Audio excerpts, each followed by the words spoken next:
Good. We have offensive coordinator Chad Scott. Questions for Coach Scott? Chad, so Hudson was a story coming out of Saturday. So any surprise for you? Because obviously hadn't played much. So what was the shock value from the coaching side? Really that he just did it in the game. He's got his opportunity when it came, and he was ready for it. He didn't know he was going to start that game till a little bit before that game. He's made plays like that in practice. It was splash plays. It wasn't consistent. We knew he could do it. We knew he had it in it, but it wasn't consistent. And sometimes the best opportunity you have is the one you don't know about. And he didn't have no idea about it. Didn't have no time to think about it. Didn't have no time to prepare for it and overthink it. And his opportunity came and it came about. But we knew he had that kind of ability. It wasn't consistent all the time. But great job the other day. Neil said you had the bulk of the play calls in the second half. How'd that go? Obviously, by that time the game was decided, so it was pretty much on the clock. That was awesome. It was awesome. Great opportunity for me. Did well. Should have scored 5. Should have went 5 for 5 and touchdown. We were 3 for 5. We had the Gallagher touch back through the end zone. The ball, the first fumble that we lost thus far this season, and then the drop 3rd and 8 on the down there near the end zone. So it should have been 5 for 5 or 3 for 5. But it was good. Got some opportunities to get some guys the ball in the hand. Got some touches and moved around. You had a lot of younger kids in there, so there was things you probably wanted to see. Did you see what you wanted to see? I did. I wanted to. Coach Brown, he gets on me all the time. I like to try different things, do some different stuff. And sometimes, I call one of the plays we hadn't did that place in fall camp. But I trust the guys in believing that they know what they're doing. We repped it so much in fall camp. Sometimes it just go rogue. I understand. We keep it simple. It's simple, but it's a lot of variety. And, we hadn't covered some of it. And the guys executed it really pretty well. Jaheim is showing a burst that some of the other guys you got maybe a little different. Oh, yeah, absolutely. And they'll be the first to tell you. He's fastest one in the room. They'll be first to tell you. He does. He's going to be a special player. And, we're excited about him. He's obviously gifted with the ball in his hand. He's tough. He's physical as well. And, surprisingly, he understands when to stick his foot in the ground and get some hard, tough yards. There was a couple runs he had where he just stuck it up in there and he got like 4 or 5 yards, got 6 yards, broke a tackle. And then when the opportunity came, he was disciplined enough to do a little thing right to pop the big ones. And so that was really, really good to see. He's going to be special. How rare is that in a young guy? You figure in high school he probably just ran around everybody. Well, he did the same thing when he first got hit too. He was and that's where he got, the discipline became in play. Early in fall camp, he was the same plays he was having success on Saturday. He struggled with in fall camp toward the end. In the beginning, he was getting away with it, and it was tough to coach him on doing the little things right because he kept returning the corner and hitting the big one. Like, man, listen now, you just outrunning everybody right now. You ain't reading that thing right. And fortunately for our defense, they caught on to him and stopped him a couple of times. So he said, yeah, coach, you're right. I got to read it right. And so it was really good to see him in the game setting, like that, be disciplined and look at what he's supposed to look at and capitalize on the big opportunities when they came. So that was really good to see. And on all his comments on those plays, that's exactly what it was. Great discipline, chasing it and setting the block to hit the big play. How do you teach Rodney not to lose the enthusiasm, but to pull it back and not, extend the ball, try to do too much? Well, I told him that on the sideline right away. So that's a lesson to be learned. Hey, don't, because he was down.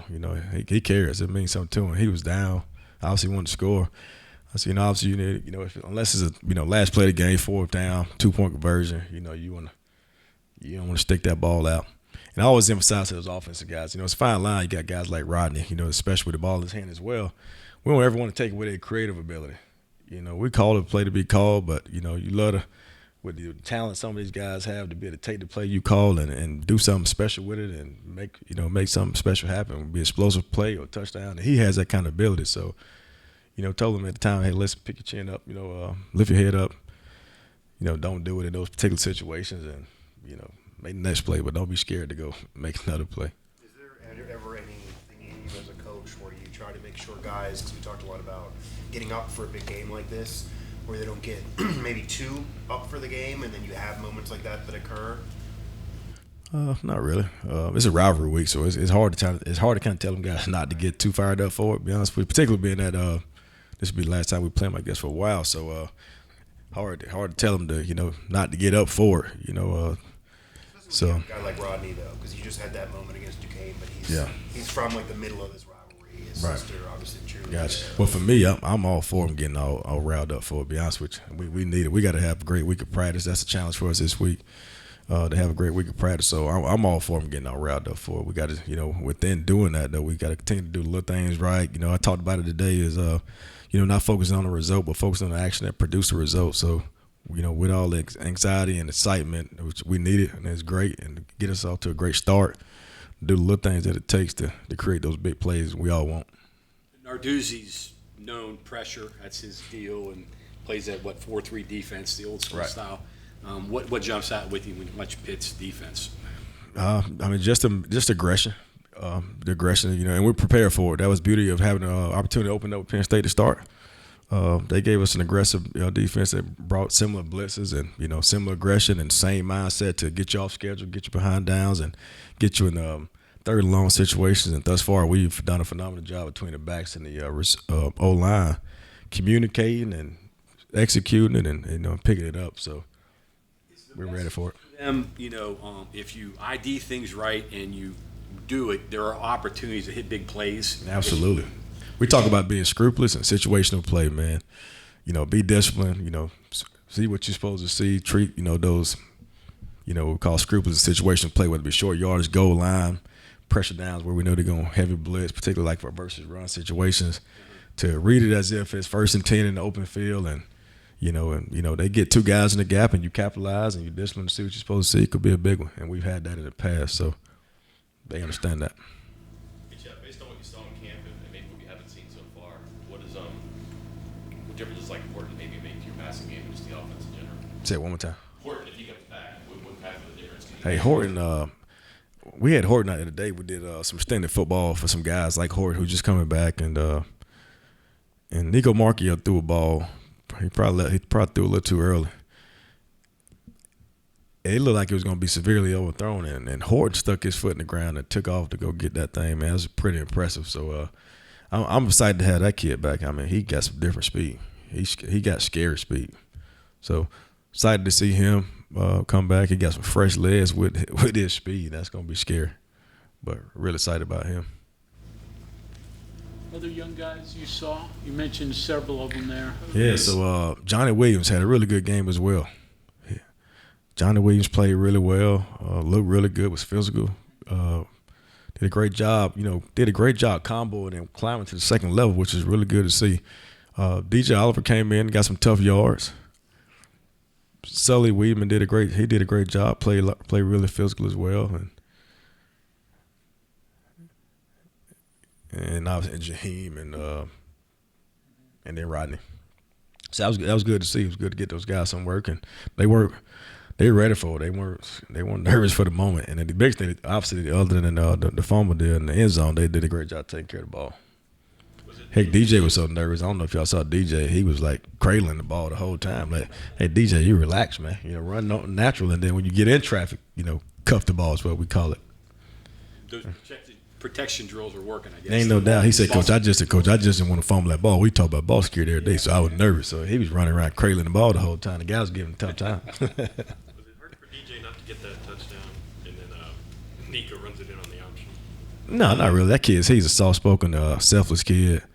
He never said anything about it. Fortunately, we had another opportunity to come back and get him in the game, and he was able to get in there. So, but nah, he's a very selfless kid. It was, heck, for all of us, they all do a great job. They all pretty selfless, so they were excited for him. I guess when you get DJ down there, I mean, teams are going to expect him to get it right because they kind of sold. Ain't no doubt. DJ and CJ.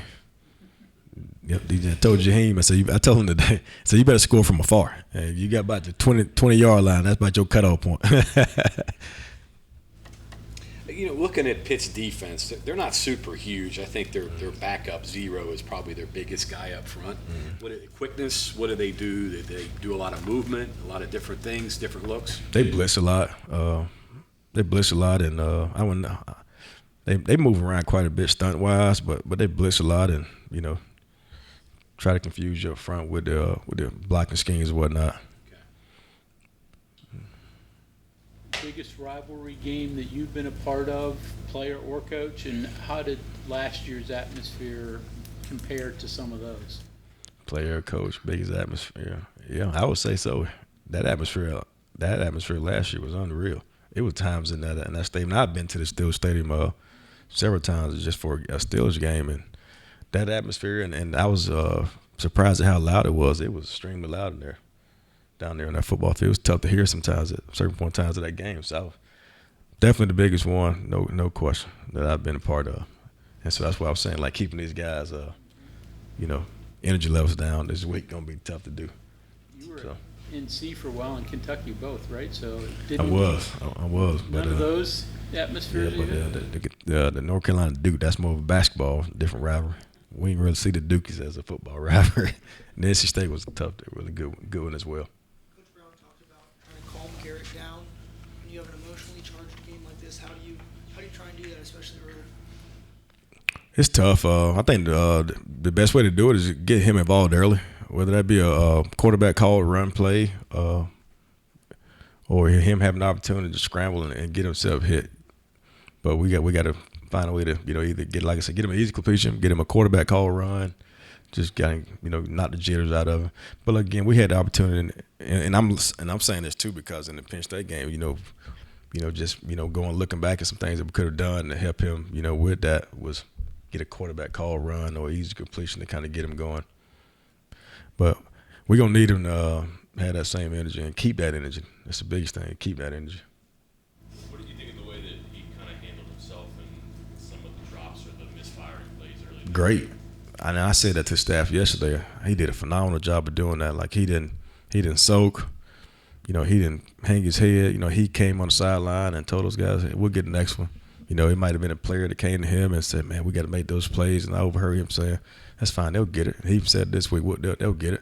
So I thought that was a great response by him. Of course, him throwing the football, those guys being on the receiving end of it, wanting him to continue to throw the ball to him. They were worried about it, nervous about it. His response, how he going to react. And that was his response. They'll get it. We'll get it. And that was good to see. Obviously, P. Fox dropped one early in the game, and he came back and threw him a touchdown. So, that was good for him. That was good for him. Both of those guys. It was good for P. Fox to make that play to let Garrett know he can make the catches that he throws to him, and it was good for Garrett to see those guys make the plays for him. We do need those guys to make those plays for him. He threw the ball really well the other day. We talked to these guys about rivalry games, and we asked Jalen. He said he owned the Madison Blue Streaks. But you played him when you played, your teams. Do you talk to him about, hey, listen, this is an opportunity where you can be known or you can be remembered playing in this game, whether good or bad? Absolutely. We talk about that all the time. You measure your bad days, that don't have any. You measure your bad plays. Had that great play that, it's the walk-off, touchdown, and to capitalize on the win and the moment. Have that play, or this, the big-time block that springs somebody else. So the big-time blitz pickup that allows Garrett to make the big-time pass for a touchdown. Absolutely. We do have it. And we talk about it, too, like in these rivalry games, man, the talent is great, no question, but, man, the talent is kind of, it's a wash. It's so much emotion and, things going on, man. It's going to come down to guys, eliminating mistakes and making the plays when it's called. You're a big motivational guy. I read your Twitter feed. You always got those sayings. You got some good stuff you're going to pull out this week? Yeah. We're telling guys, hey, We're reading. Yeah, we want them to practice this week like they've lost the game and then perform like they've never won the game. Okay. Yeah. Do you think Pitt will be ready for CJ this year? Yeah, they know a little bit about him. They know a little bit about him now. They know a little bit about him. I tell you what, that's wrong. It's practice like you've never. It's practice like you've lost the game and perform like you always won the game. And so that's what we want those guys to do. That's the biggest challenge is we to go out there, man, perform at elite level. But they'll be prepared for CJ. They've had opportunity to see him for a while now. But we'll be ready for him. Anything else for Coach? Going back to Hudson for a second. Yeah. Neil and him both said that he basically just found out right before the game that he was going to start. When do you as coaches learn that it's going to be Hudson going in and not having depth available? I found out at pregame because Devin tried to he was trying to do some things at pregame. And so I found out at pregame that Hudson was going to be the guy. And again, sometimes that's the best opportunity to find out. You got no time to think about it. You just got to go and go do it. And he did it, man. He got us going. But he was right. He was in the pregame. Okay, thanks. Thank you.